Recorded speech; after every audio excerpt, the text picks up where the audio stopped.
வயலில் வந்து தண்ணி நிற்கலைங்க, அதிகமாக இழுத்துட்டு இருக்குது. அதனால் ஓரத்தில் இந்த மாதிரி தலைக்கோழி விடுவோங்க. இது வந்து உள்ளே இருக்கிற சேரை எடுத்து ஓரத்தில் சின்னதாக ஒரு திட்டு மாதிரி வச்சுட்டு போவோங்க. இது வந்து தலை போடுறதுன்னு சொல்லுவாங்க.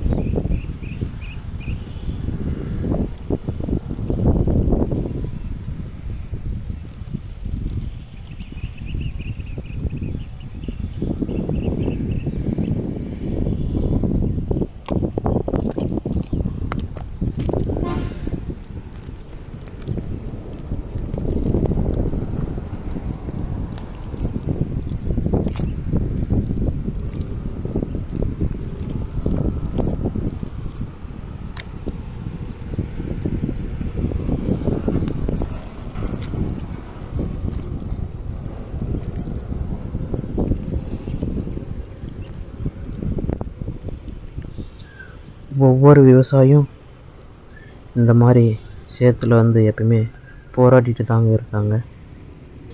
இந்த ஒவ்வொரு உணவுப் பொருட்களையும் விளைவிக்கிறதுக்கு இந்த மாதிரி பல கஷ்டங்களை வந்து விவசாயிங்க சந்திக்கிறாங்க. ஏன்னா இதுக்கு எந்த ஒரு அங்கீகாரமுமே இல்லைங்க.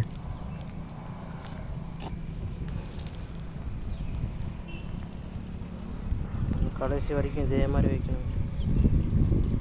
வயலோட 4 பக்கமும் இந்த மாதிரி வைக்கும்போது தண்ணீர் வந்து குறைவாக தாங்க தேவைப்படும், இல்லைன்னா அதிகமாக இருக்கும்.